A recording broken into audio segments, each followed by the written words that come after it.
So, okay, I'm going to start, and while we've been, some of you have been away the last couple of days, I'd like to welcome Andrea. Ahlan, Andrea.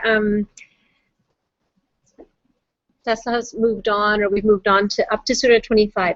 But we wanted to come back to Surah 21, the prophets, and finish the story of Abraham that we started before. So we had looked at the story of Abraham in the Qur'an, and then we looked at a more historical approach to it, and then we had looked at this approach, which is full of all the traditions that come from the prophet, the hadith, as well as other traditions that were floating around, and it's taken from Ottoman sources. So what I'm going to do is read to you this account in the Quran first, okay? So it's the first part was he was a child, and he went and he looked at the sun, he looked at the star, and then he looked at the sun, then he looked at the moon. He was trying to figure out, what is my Rabb? What is my creator? What is my sustainer? And each time he would see something splendid and beautiful and think, this must be my sustainer, but then it would set, and he would say, my Rabb can't set. My Rabb doesn't diminish or fade or go down. And so he realized in the end that his Rabb is the one who had created all of these things. So now he has this knowledge, but his people are people who whittle and make little idols. His father is someone who makes idols, and let's see what's going to happen. So in this surah it says, and certainly long before, meaning before the time of Musa, we had given Abraham consciousness, awareness of what is right, and we were aware of what moved him. When he said to his father and his people, what are these images to which you are so intensely devoted? And they answered, we found our fathers worshiping them. And he said, certainly you and your fathers have obviously gone astray. You've gone wrong. So this took courage. He was saying this to his father, right? And they asked, have you come to us with this seriously, in earnest, or are you just a joker, a jester? And he said, no, your true Rabb, your true sustainer is the Rabb of the heavens and the earth, the Rabb of the samawat and the earth.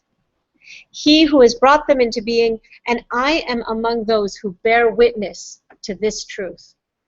I bear witness to this truth.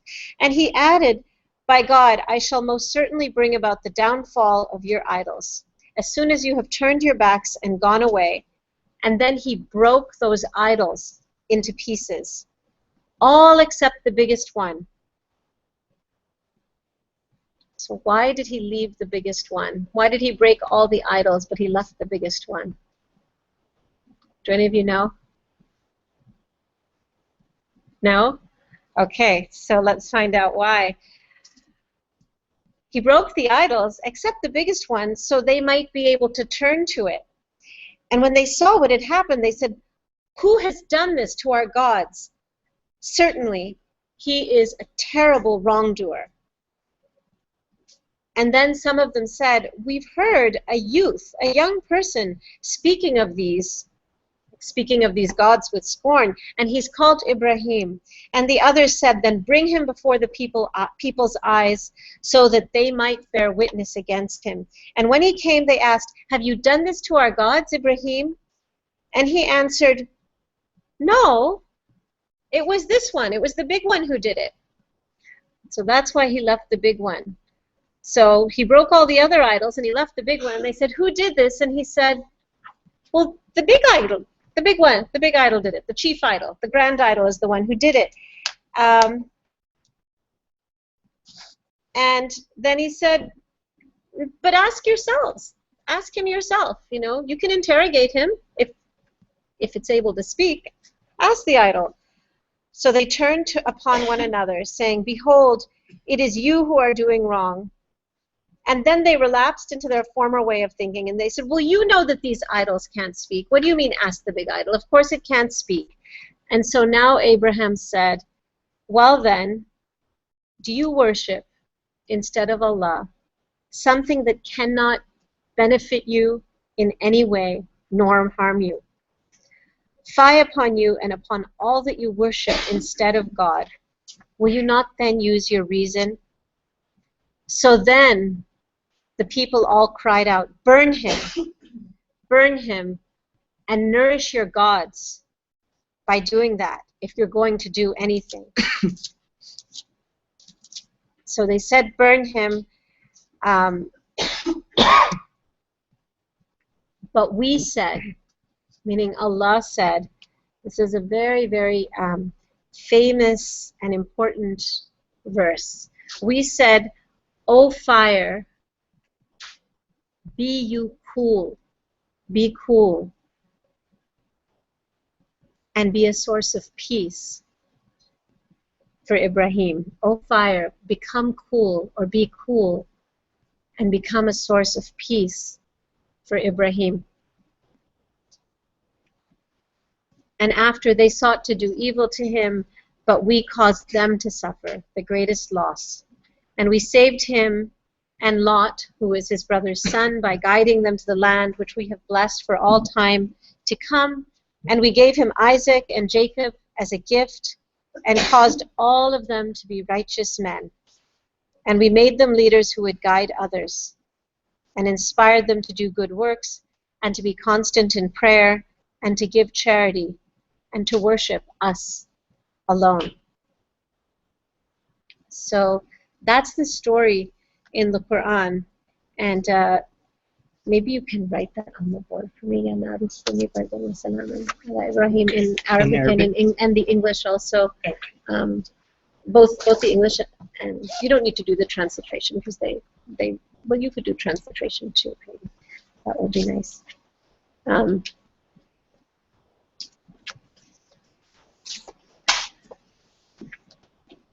So you could write this down, because this is a really, really important dua. This is a dua that is useful probably every day of your life. It's useful. But okay, so what I then wanted to do is read the same story. Like, that's the Quranic account, and you can see again how it was made a story in this book. So this was a story that had a very elaborate beginning, where Hazrat Ibrahim was, it talked about dreams that his mother had had, and she had seen Jibreel, his mother, and there was a forehead, there was a light that shone from the forehead of Ibrahim, and then she kept him in the cave with her. In this account, she had kept him in a cave, and there were wild animals that came and were gentle with him, and his fingers, if you remember his fingers, she saw that the baby's fingers, one flowed butter and one honey, and the third rose water, and the fourth had syrup. So, and then he came out of the cave, and that's when he saw the star and thought it was so wonderful that it must be his creator, because it was the first time he had seen a star or a moon or a sun, right? So, so then in this one it says, Ibrahim understood that his parents and his people were mistaken, right? After he had this experience of seeing all these, and they knew nothing of God, and he turned his heart directly to Allah Almighty and asked for help. And we remember this when we did that Quranic story, that after the first, the first time he said, oh, it's not the star, okay, maybe it's the moon, but then when he realized the moon had set too, then he said, Allah, if you don't help me, I will be lost. And he just left it to Allah. He realized he couldn't figure it out himself. So Jibreel alayhi salam began to teach the young Ibrahim alayhi salam about the truth of things. And when he was 16 and it was safe, Ibrahim's parents took him from the cave into town and introduced him as a visiting relative, So this is interesting. None of this is in the Quran Sharif, but this is the way this story is told in Ottoman tradition. Ibrahim alayhi salam began to teach everyone who came to his father's idol shop about the one true God, Allah. So you have to think about this 16-year-old kid. It's not just that he's teaching about the one true God, but he's actually doing it in the idol shop.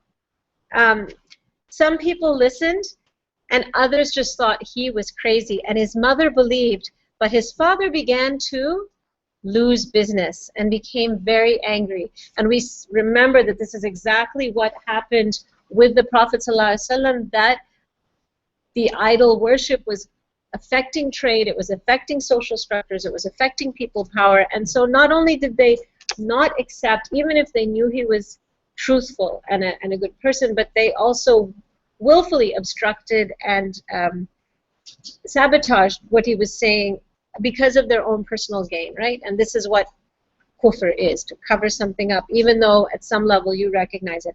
So one day when all the people were at a festival for Nimrod, the king, Ibrahim alayhi salam took an axe and chopped all but one of the idols into pieces. And when they returned, the people were horrified and afraid, and they grabbed Ibrahim alayhi salam and they questioned him, and he blamed the deed on the largest statue which he had left standing. They knew that statues cannot use axes, and they became confused, right? And statues can't speak. And Ibrahim alayhi salam then asked his people, quoting from the Quran, "Why do you worship what can neither help you nor hurt you, neither benefit you nor harm you?" Right? So it's not logical. If you don't think that this big idol could even break these smaller idols, if you don't think this big idol can even answer your questions, then how could it be the creator of the heavens and the earth? How could it create something as beautiful as a human being when it can't even destroy a little piece of stone? Right? So in anger, Nimrod arrested him and put him in prison, and he sentenced Ibrahim alayhi salam to burn in a great fire as punishment. They gathered a mountain of firewood and put Ibrahim alayhi salam in its center, and the fire burned so hot that for miles away people had to shield themselves from the heat of its flames. The animals tried to save Ibrahim alayhi salam. Even the tiny bee carried a drop of water into its mouth to put out the flames. Allah gave the bee honey as a reward for its kindness. So this story is even explaining, like, how does honey come to be? Honey was a reward to the bee because it used to love Hazrat Ibrahim so much, it carried the water to him when he was in the fire. So it received honey as a gift, right? And I'm sure that you've read stories in school, stories of like, how did the giraffe get its neck so tall? So how did the bee get its honey? It got its honey out of its love and its service to Hazrat Ibrahim, right? So,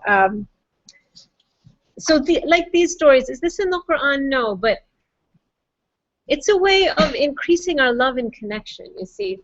When you see a honeybee, when you see honey, you think of that, and it gives you a feeling of tenderness towards this creature and love for God's creation and connection to a prophet. So this is the way in which the tradition has done this. So the birds and the wild beasts all prayed for his safety. The angels in heaven also begged Allah to save him. But Ibrahim alayhi salam himself turned only to Allah and accepted whatever would come. When after many days the fires burned down, through the smoke people saw Ibrahim alayhi salam sitting in prayer, unhurt and shining. Inside the burning mountain of fire, Allah had made a paradise, green and cool, for Ibrahim alayhi salam. After this, Nimrod let Ibrahim alayhi salam go. Ibrahim alayhi salam left his parents and their unbelieving people. He gathered the believers around him and moved away from the lush river valleys and into the desert. May Allah bless Ibrahim alayhi salam and give him peace. So So this story takes that Quranic story and it paints a picture and it elaborates it, right? And you can imagine that fire. Here it says, well, they made a fire, but here it says, well, they gathered firewood, they gathered wood, it burned for 3 days. And at the end of those 3 days, what happened? He was sitting praying, right? And shining. So this was an experience for Hazrat Ibrahim of purification, of transformation, of test. It was a test. So what happened in the fire? In the fire there was testing, there was purification, purifying, there was transformation.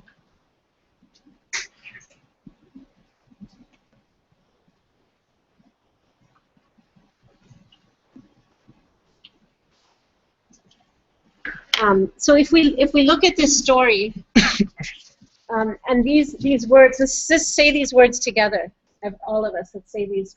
Bismillahir Rahmanir Rahim. It's from the Quran. Ya Naru. Ya Naru.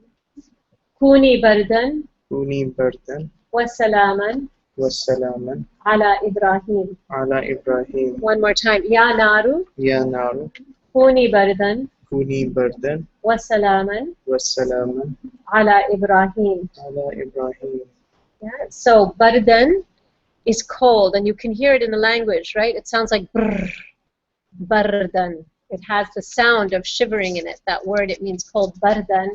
And Salam is a word we know. Salam means peace, right? Ala Ibrahim, upon Ibrahim. Ya Nar means, oh fire. Like Allah is speaking to the fire. He's addressing the fire. Ya Nar, oh fire. Kuni, be bard, be cool and be peace for Ibrahim. So this story has many different kinds of resonance in our life. And I will say one way we can look at it is psychology. So you can look at emotions. Another way you can look at it is in terms of justice or truth.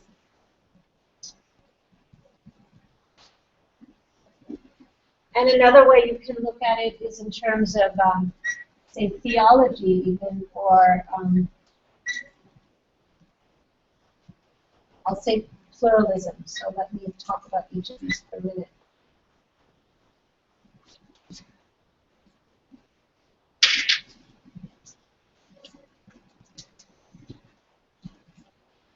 So if we look at justice or truth, I think, you know, for Hazrat Ibrahim, he was speaking what was true, what was real. He was speaking a reality that he recognized. He was naming something to be true, even though it was against the interests of people around him, and in some ways against his own interests, because, you know, his dad had an idol shop. If he had kept going, he could have taken over the idol shop. He could have taken over the family business. So this was not in his benefit for his father's business to go down. Right? All of us, we want our parents to prosper. When our parents prosper, they can buy us things, they can take care of us. So he spoke truth, he spoke justice. And the opposition to that put him in this situation of flame. But because he was speaking truth and justice was with him, and he was able to live through that ordeal. He was able to live through that and endure that, right? And if you think about so many people even now, if you think about, I mean, someone who's not, well, now Nelson Mandela in South Africa, who for years said it's not right for blacks and whites to be separate, it's not right to be abusing and using one population, right? And he spoke also from an Archbishop Desmond Tutu also, and these people were imprisoned, and they went through great trials. They went through their own kind of trial by fire, but they were able to emerge from that, and they were able to lead South Africa into a new era and to change that system that nobody, you know, that many people said, even if they wanted it changed, how can it change, you know? So this is the example of justice or truth.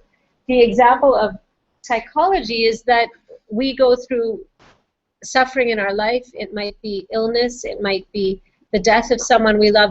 Every single one of us has experiences of feeling that we are in a fire. We all have hard times. And when we have those hard times, then we are also the children of Hazrat Ibrahim. We are his spiritual offspring. And this dua is a very, very powerful dua that we can say to be in the fire and still not to be burned. And someone said to me once when I said, wow, this is really tough. I was going through something, I said, I feel I'm in fire, and they said, as long, I said, I'm just going through a very hard time, in fact. And they said, you know, as long as the fire can be light for you and not heat, let it be light instead of heat. And you're still in the fire. So, but this dua is a great dua to ease our suffering, and it's a great dua if you want to ease someone else's suffering. Someone else you know is going through whatever it is, chemotherapy or any kind of pain, physical pain, spiritual pain. It's very powerful psychology. Okay, so that's the second way that I think it's very powerful. And the next way that it's powerful is in terms of theology. So theology is like, it means our understanding of Allah. How do we understand Allah and our relationship to Allah? And I think one of the big issues that we have now is pluralism. So pluralism, plural means more than one. So pluralism means we live in a world where there is more than one way of thinking, more than one way of living. Some of them are in accordance with how we each believe and live. Some of them are not in accordance, right? We have many friends, we have communities, we have schools. Some of their values align completely with us. Sometimes their values do not align even with other Muslims. There's alignment, there's misalignment. So this is an issue, and it's an issue just like the question Amani brought up a long time ago about, you know, well, other people have their religion and they think they're right, and we have, you know, our religion, and how do we live with all these different, because, you know, traditions, how do we make sense of all this? So, you know, the essence of Hazrat Ibrahim's teaching is, it was a teaching of unity, a teaching of oneness. And so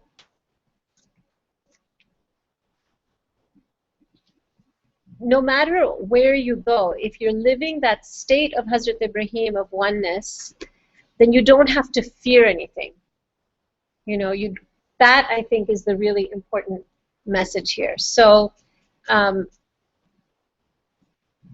it's not that you always have to be sitting in a mosque, in prayer, doing one thing. You know, you can be in lots of places. You can be in places where people are doing things, you know, that you don't even approve of, or you don't. But if you're holding that unity in your heart, if you're connected to your Rabb and you're connected to your Creator inwardly, like He is, then all the fires that are around you are not going to change your basic approach and your faith. And that's how we have to be, I think, especially in this, well, just in the world as it is now. Because if we're able to have a light inside of us, then we don't want to sit only in the places where there's light. I mean, what's the point of that? You want to take your light to some dark places too. Otherwise, how is the light going to shine in those places, you know? And you don't even have to look at those places and say, oh, that's dark. No, you say, you know, I have Allah with me, and I want to be a lantern, and everywhere I go, I want to bring this light. So, you know, an example yesterday is, you know, some people might say, okay, well, it's Ramzan. Why are you going to see a One Direction concert? You know, these are like teen idols. You shouldn't be in an, what you were saying, you were one. So many people were asking, oh, in Ramadan, you were at a concert, and I asked, so what? And nobody replied after. After that, yeah. So I really wanted to beg what, I mean, they're thinking about it, but after my so what, there was no comment after. After that?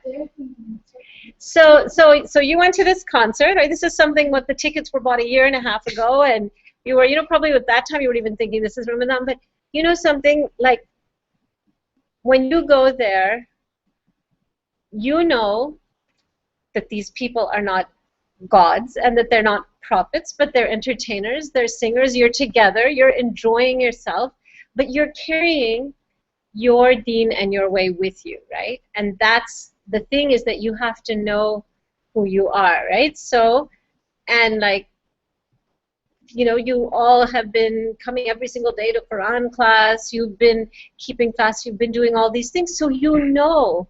It's not that you have to say, I'm going to go there and now I'm not Muslim anymore, or that, you know, you have to figure out what's, you know, so I think, pardon? Zayn's also, okay, so there you go. But so I think what's important though is to keep that consciousness. So by this I don't mean that like that place is a bad place, a fire or something like that. I'm not even making that judgment. What I'm saying is that everywhere we go can be a fire. Everywhere we go there can be something that can burn us, something that can distract us, something that you can go to a mosque. There are so many fires in the mosques and in the churches and in the synagogues too. Many, many fires from which you have to protect yourself. So when you walk into a mosque, when you walk into a One Direction concert, it doesn't matter where you go. You have to have that divine connection, and you have to let every place you go be coolness and be peace for you, right? Because sometimes we go into our house of worship, and I don't care if it's a Jewish house of worship or Christian or Muslim, people there can be saying things that are hateful to other religions, or that are, you know, very closed-minded, or that are not speaking to us. And then we have to, and those things can challenge our faith. Those things can make us feel like we just want to run away from Allah. But that's not Allah speaking, right? So you have to keep your connection to Allah. And I thought it was beautiful. Like yesterday, you know, Aliyah kept some fast, and she went to the concert, and then she broke her fast there, and you know, so she was holding her her inward state. She was in her roza, she was in her siyam, and she was also, you know, enjoying this with friends. And this is, all of us have our own balance to find. And if we find our own balance and our own connection to our Creator and live that relationship with love and devotion, then we don't have to be worried. And I'll just show you. This is what the symbol is. You know, when they have the turning, the dervishes that turn, that's the symbol of the dervishes. Because the dervishes have the left foot, it stays still, because the left foot is connected to the heart. Right? The left side is where the heart is in the body. So this is centered, like Ibrahim, he was centered with Allah. He knew who he was. And then because of that, then the dervishes turn. And when they're turning, with the other foot they're turning, so it's like you can turn east or west or north or south. You can turn to Christians or Jews or Muslims or Zoroastrians or Buddhists or Hindus or atheists. You can turn to Pakistanis or Europeans or Chinese people, or it doesn't matter. It doesn't matter who, you're turning to the whole universe. And that's because this part is connected to Allah. And when the dervishes are turning, as they're turning, that's what they're saying. They're saying Allah, Allah, Allah. Every time they turn, and they often see that what they're doing is they're turning inside the fire of Ibrahim. And we see the dervish turning with them. Where are they turning? And in fact, the white clothes they wear, it's called tenure, which is tan, nur. Tan is body, and nur is light. Right? So it's their body of light. It's like the fire, but it's not the burning fire. It's the fire that illuminates. And that was the fire of Ibrahim. It was his tanur. It was his light body. And that's why when everything finally came down to embers again, he was shining. Right? So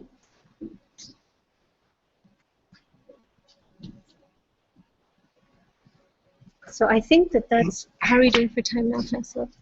6:11? Yeah. Okay. So shall I do these ones? Yeah? Okay. So we have from Maryam and Amani, we have some polyvores that they created based on lessons that we did before. And I just wanted us to look at them Will you be able to post this on the Yeah, thing it's also? being recorded. Oh, it's being recorded, but the image, so they can look at it too. Yeah, the image is part of the recording. Okay, so this was from Surah Al-Kahf, the cave. Amani made this polyvore, and it's beautiful. We had talked in detail about the story of Khidr, the green one, and she has these amazing words, right? Patience, and outer knowledge, and inner knowledge, Zahir and Batin, and no questions, and forgetful, because the prophet Musa was forgetful, right? He kept forgetting. And then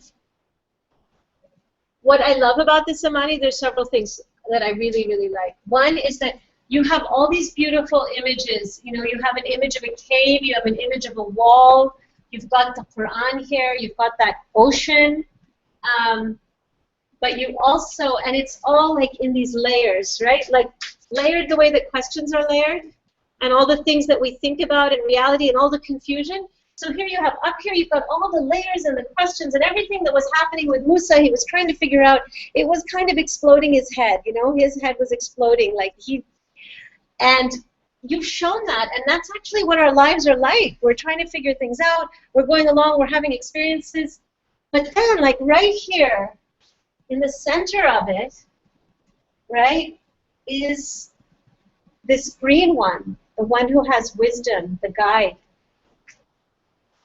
Khidr. So I love that you went on the internet and found this gorgeous image of him standing in green with his tasbih, and he's standing on the fish. You know, it's so lovely. But look how calm and centered he's like. None of all of this stuff up here is confusing him. He's the grounded, centered one in this whole thing, right? And here's all these colors, all the colors of the questions, all the colors of the world that, you know, but the cave, you know, the name of the surah, that inner place, right here, it's like the cave of Khizr's heart, the cave of Khizr's mind that understands and knows everything. It's like, it's black and it's strong and it's just grounded. It tells us, you know, where we need to be. So this is beautiful. I love that. I love what you did, that you captured so much in the way that you laid it out. Really, really beautiful. MashaAllah. We'll put it on the site so people can see it. And the other one I want to see, yeah. And then, so Mariam did one on the beliefs. And I told Mariam that what I love about this is the contrast. So she has the belief in God, in Allah, and in the angels, and in the kitab, in the prophets, and in the day of judgment. So she has these very ancient traditional Islamic images, like here's the masjid, there's a Qur'an, these are, you know, here's the moon with its phases. So you have these different, the Allah in calligraphy, all these lovely ancient icons that really rooted in tradition. But if you look at the font she's used here, it's so fresh and young and contemporary and alive, and also very unpretentious, right? And one thing about having it all be in lowercase, not capitals, also is that it's very unpretentious. It's like, and I told you on Facebook that this poet E.E. Cummings is one of the people who pioneered this, using all lowercase letters, and he even referred to himself, I, in a lowercase letter, and he has this very natural feeling and playful feeling in his poetry. So you've combined something that's kind of deep and ancient and traditional with something really young and fresh, and you've got this great keep calm and read Quran. Like, you know, these keep calm things now are they're around everywhere. So you've used it, and it like makes us smile, but it's also like that's exactly the point. That is the essence of everything we've done all, you know, since the beginning of Ramadan, is keep calm and read Quran, right? That's the message of Ya Naru Kuni Bardan wa Salaman ala Ibrahim. It's the keep calm, the cool, and the peace, right? So you have that in there also. And I love that. And you know, you've got this happy moon and happy sun. You know, these are the ayats. Over and over again, the Quran actually talks about these different signs of God. So I absolutely, I love it. It's great. And this is Maryam. Maryam did this one. So we'll have another session. We'll talk about. I think Aramish, yours got sent today too, right? So I haven't looked at it. So we'll do. I didn't see it. We will. Okay. We'll do yours next time. Okay. Inshallah. So inshallah. And Aliyah's. You sent it just today? Yes. Yeah, I didn't see it. So maybe we can do it tomorrow. Yeah, we can do it tomorrow, inshallah. So I love this. Beautiful. Thank you so. Thank you. I woke up at 6 in the morning and saw these on my Facebook, and I was really so happy because, you know, when you're teaching, you need feedback. It's really hard. And this is what I said to you is that, you know, it says in the very beginning of the Quran, right? It's those who believe in the ghaib, have faith in the ghaib, but those who give of themselves. The Quran keeps saying we have to give of ourselves. And the best kind of giving is the giving that you can give that really is purely from yourself. So in some ways for you, if you're giving money, really you're giving the money that your parents have given to you at this point. But when you give by creating something that educates or entertains or responds or gives thanks, because to do something like this is a way of, you know, giving thanks to Faisal for what he's doing, or, you know, thanks to me, or thanks to your mom for driving you every single day, which is a huge commitment. So this is like the deepest, some of the deepest kind of giving you can do. So thank you. I'm really, you made me really happy. Do you want to? Can I add on to that? Yes, yes. Yeah, I thought I'm just going to, even though we are short of time, but I thought I would also say what I felt about these. Honestly, I did feel rewarded when I looked at these two images and the way you tried to represent some of the things you learned here, the way Amani identified the themes that we saw in this surah, the kind of discussions, and placing Khidr right in the center, at the heart of it all. Yeah. That was very significant. And similarly here, I thought this was amazing that Maryam actually identified these elements of belief, even though I think we didn't talk about them in detail. We didn't identify them in points, maybe. But you were still able to pull them out of the discussion. And then this thing that you have put here in the right side, keep calm and read Quran, that I thought was very interesting. And especially because, you know, that is what Quran suggests. When people express doubt about some of these things, these are the things that people doubt and question, and the approach that Quran has in response to all of that is that this is God's word by which God has reached out to you. So God has reached out to us by means of kitab, by means of His word. And that is our means to know about these things and to attain serenity and peace with ourselves and with our surroundings. So I thought these things were beautifully chosen. Thank you very much. And can you go back to Amani's for 1 second? Mm-hmm. Yeah, the other thing, Amani, today, when I was reading this part about all the flames going down and Ibrahim just sitting there in that state of prayer, this is also like that, right? Like, here's Khizr just in this state, and all around him there's like, oh my gosh, there's questions, and is there patience, but there's no questions, and all of the things that he's, you know, that we try to figure out about our faith. So that reminded me, it's the same state. at peace with himself and at Yes. peace with his surroundings. Yeah. Because of his connection with God. Yeah. Can you email this to me? Sure. Inshallah, I will. Thank you. And let's talk about, I'm going to just talk about one surah today. Yeah. Perfect. Considering that we don't have a lot of time left, so I'm just going to talk about the 25th surah, al-Furqan, and we can do the other surahs tomorrow and in future discussions, inshallah. So al-Furqan, the word means the criterion, something that enables us to discern truth from falsehood, from something that helps us discern good from evil, something that differentiates.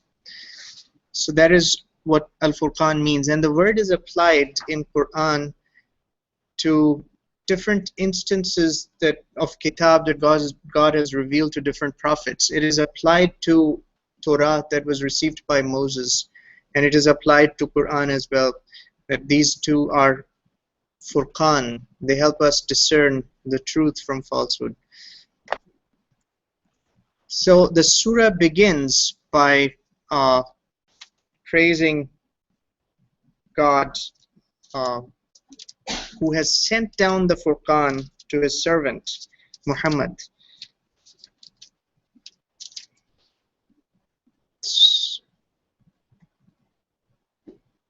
So basically this is the beginning of the surah. Blessed is the one who has sent down the Furqan, the criterion, to his servant Muhammad, so that he may be a warner for all existence.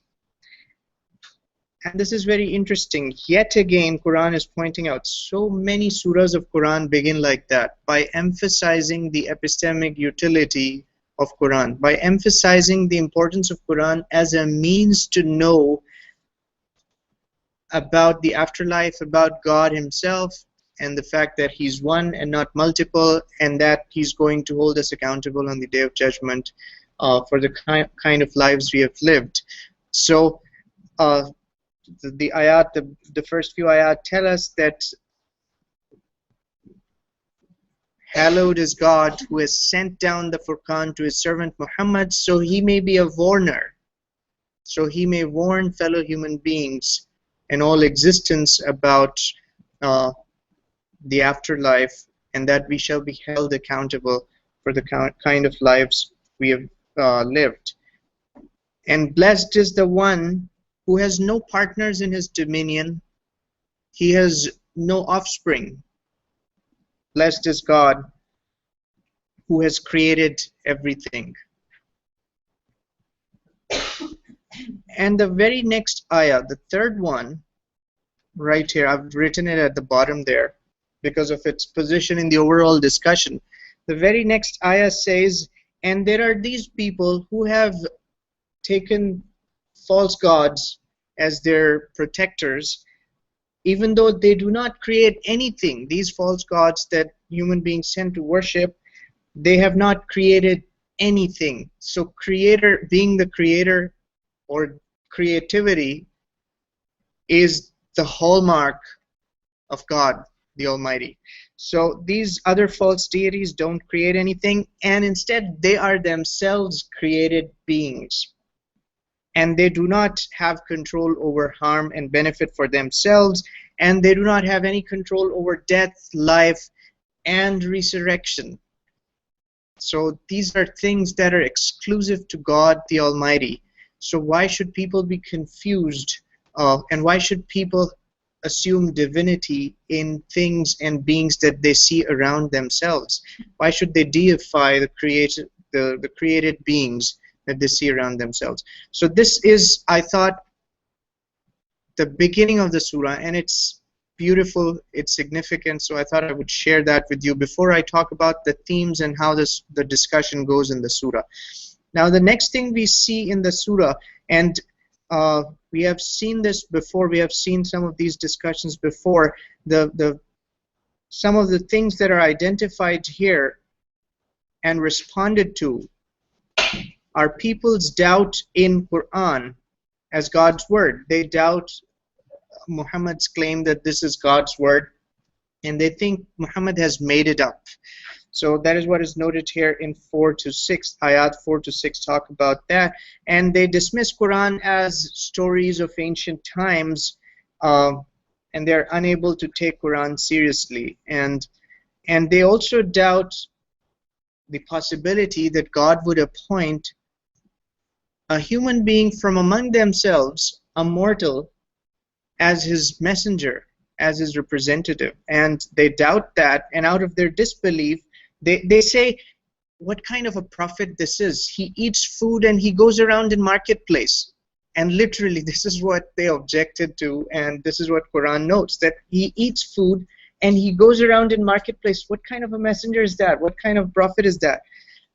And out of their disbelief, out of their incredulity, they demand, why is an angel not accompanying him as a co-warner?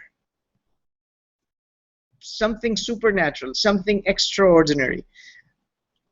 Or they demand, why is some miracle not produced by him? Why is it that he's not given a treasure from the sky? Or why does he not have a miraculous garden that he could show us, so we would believe his claim to be God's prophet? But then Quran responds by saying that all prophets in the past were like you.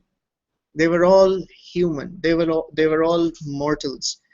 All of them ate food, and they got thirsty, and they would drink water, and they went around in marketplaces to fulfill their needs and to buy things and to sell things. They were ordinary human beings.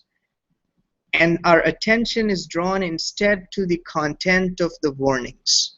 That it is not important, it is not required of a messenger to have extraordinary powers. What is important is the message that a messenger brings to us, the content of his warnings, the content that he presents to us. If that makes sense to us, we respond to it. If that doesn't make sense to us, then we are free to do whatever makes more sense to us. So that is basically the attitude the Quran is presenting here and elsewhere. And then similarly, the surah notes that they ask, why do we not see God? So it's not just about kitab, it's not just about God's revealed word and prophets. They also doubt the possibility of angels and God himself, because they haven't seen God. So they say, why do we not see God and angels? And this, by the way, this makes the core of the agnostic or atheist criticism of religion, that we cannot see these things, apart from the ethical objections they have to certain religious groups' practice and their conduct in human societies. But this is at the heart, really, this doubt, not being able to see God. People insist that they would only believe when they see it. But this is really not something that Quran responds to positively. Quran instead insists that the nature of your test is that you're required to believe in these things even though you're not able to see them. And observation of some of these things, Quran maintains, is going to be available only on the Day of Judgment. So 22 responds, the day when they can see angels and some of these things that they want to see now, the time to believe, the time to respond would be over. It would be time for God's judgment. And this is exactly our test, that God is virtually hiding himself.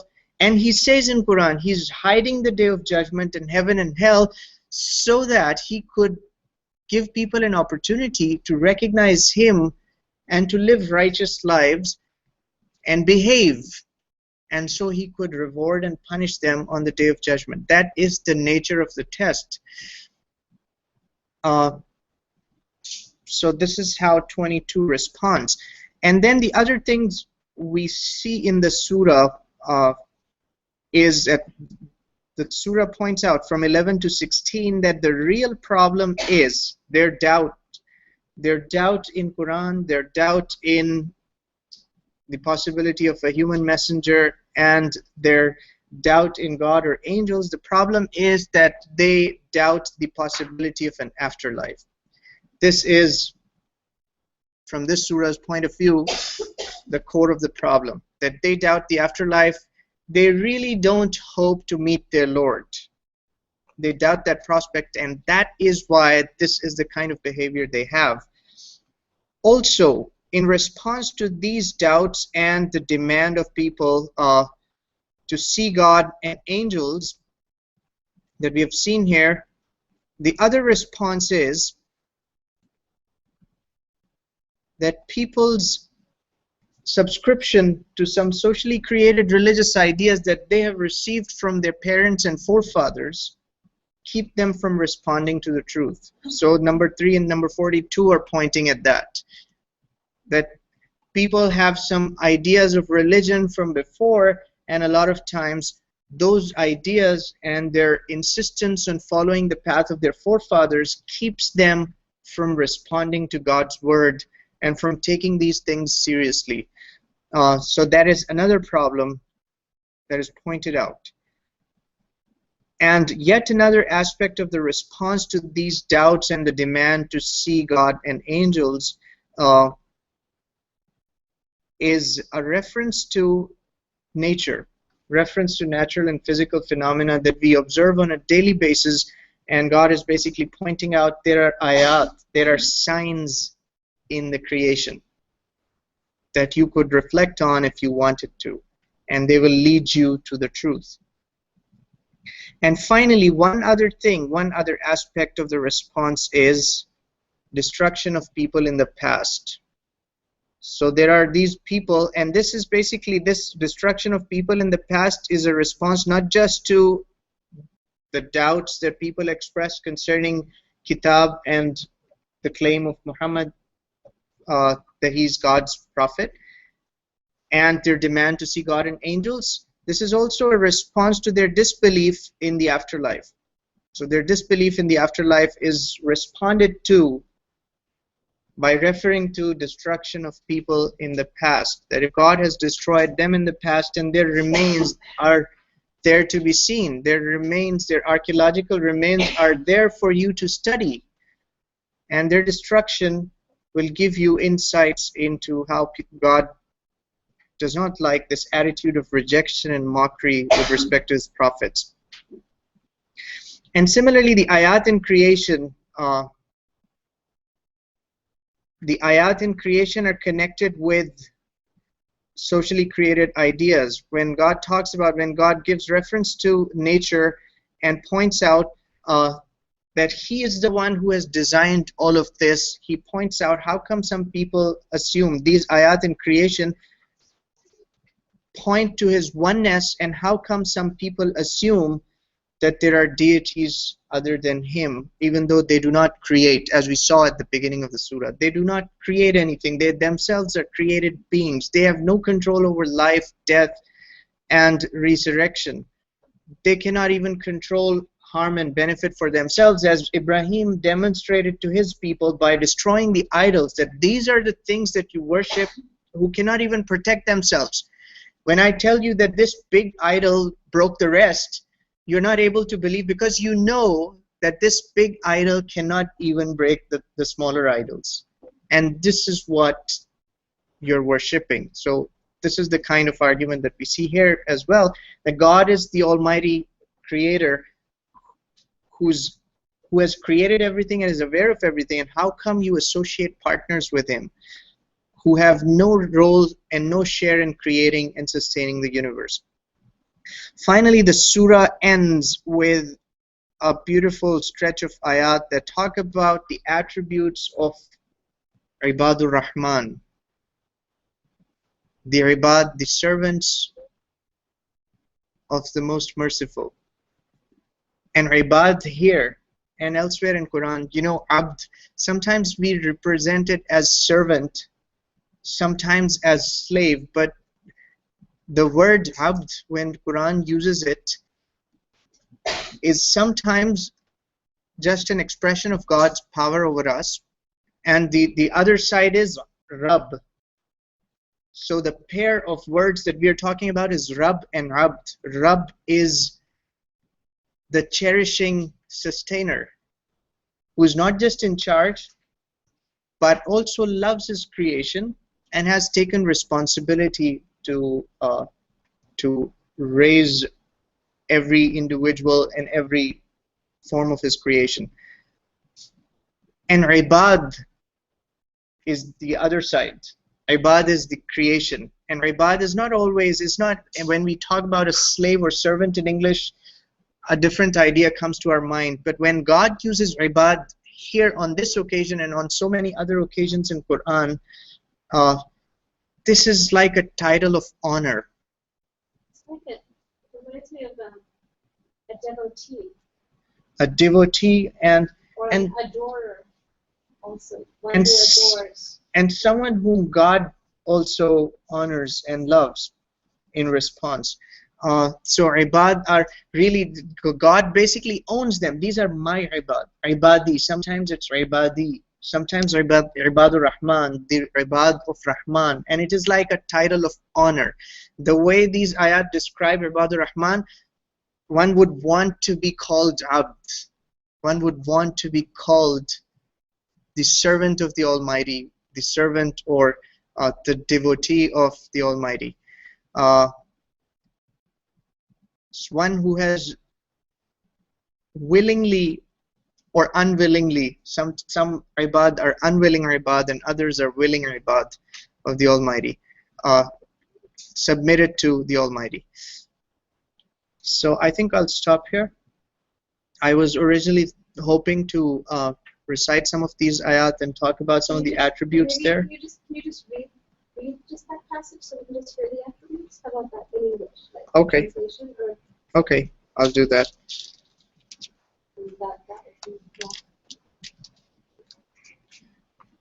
So this begins at 63. These ayat are from 63 until the end of the surah. So it is said, وَعِبَادُ الرَّحْمَنِ الَّذِينَ يَمْشُونَ عَلَى الْأَرْضِ هَوْنًا. The ibad, the servants of the Rahman, are ones who walk with humility on the face of this earth. And when they come across people who are ignorant and who say stupid and funny things, instead of engaging with them, instead of arguing with them, they accord salam and move on. They say salam to them, they wish them peace, and they move on. They don't engage with them. And they spend their nights prostrating themselves before their Rabb and in Qiyam, standing before their Rabb, doing their prayers and remembering God. And they ask their God, they ask their Rabb to spare them of the hellfire, which they fear and which they and because of the reward, the promise of heaven that they desire. And when they spend money, when they spend in charity or otherwise, they would not be wasteful and they're not stingy. They take the middle path. And they do not associate any partners with God, and they do not kill any human being. They do not kill any individual except to meet the demands of justice. And they stay away from adultery and fornication and relationships outside of wedlock.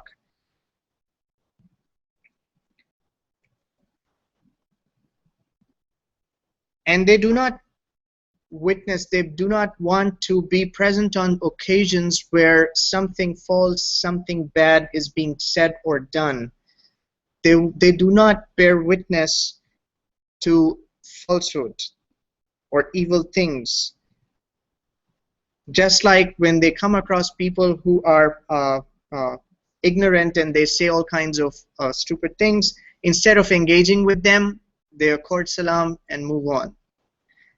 Just like that, they do not like to bear witness to things that are evil and false. They do not want to be present on such occasions. And when they come across vain talk and idle talk and useless things, they would respectfully they would part ways and they would avoid it. And when the ayat of their Rabb are presented to them, they do not turn a blind eye to them and a deaf ear. They respond to the ayat of their Rabb. And they ask their Rabb to bless them with coolness of eyes in their offspring and in their partners. And they ask God to make them leaders of the people of taqwa. This is their aspiration. They do not just want to be among the people of taqwa, but they want to excel and they want to be among the leaders of the community of muttaqeen.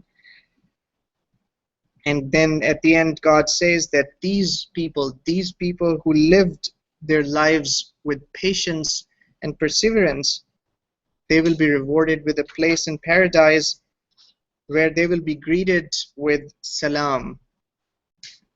And they're going to live there forever. And how beautiful a place this is to be. So that was about Ibadur Rahman. This stretch of ayat is one of my favorite stretch of ayat in Quran. So if you like to have some discussion, any thoughts that you would like to share, we can do that. We are over time. It's 6:43, so if some of you need to leave, please feel free to leave. Thank you, Professor. Thank you very much, all of you, for your participation.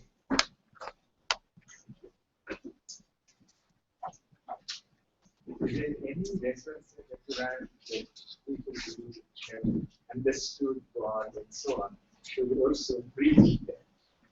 Because everywhere, and I've repeatedly in recent years come across this, don't talk to people who scorn God or to only speak ill of God or something. Don't speak to them. Respectfully move away. Yeah. Is there any difference about teaching? You know, there are suggestions like that. There is no encouragement exactly to aggressively preach, but we are expected to. We have been made responsible, and towards the beginning of Quran we have seen that in Surah Al-Baqarah and Al-Imran, the second and third surahs, where we are made the central community.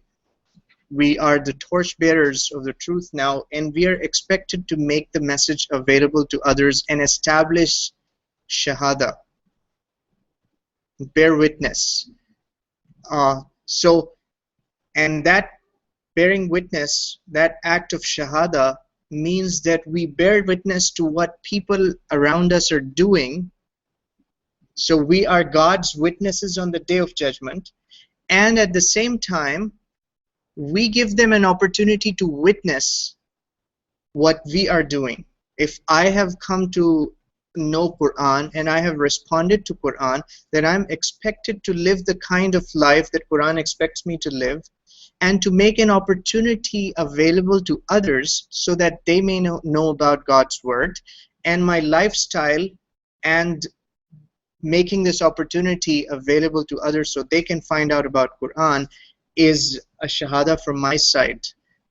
My fellow human beings are able to witness the kind of life I'm living, and that I have made this Quran available to them. I don't run after them. I'm not pushy. I'm not trying to persuade them, but I'm responsible to make this opportunity available for those who are interested.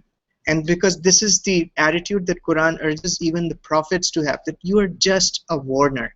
Your job is to balagh. The word balagh is used, and that means to deliver the message, to notify people. That's it. And then you don't need to worry about them. So they get to witness me. If I have responded to Quran, then I'm supposed to bear witness to what they're doing, and they bear witness to what I am doing. and Shahada is established. And on the Day of Judgment, neither side would have an excuse. People would not have an excuse before God that we didn't find out about it. So to that extent, yes. But the kind of missionary work that we see a lot of times in other traditions and sometimes even in Islamic tradition, and it is actually for this reason that missionary work is not so strong in Muslim communities. Muslims are not exactly as concerned with, they're not even concerned with making God's word available to fellow human beings as the Christians are. And sometimes it's less than what it should be. So But it's still the fastest growing religion. it is still the fastest growing religion, but it's just that, you know, our responsibility is God is going to ask us if we made an opportunity available to fellow human beings or not. So regardless of what the pace is for the growth of the Muslim community, did we make an opportunity available or not? That is something God is going to ask us. Yeah. Thank you very much for your question.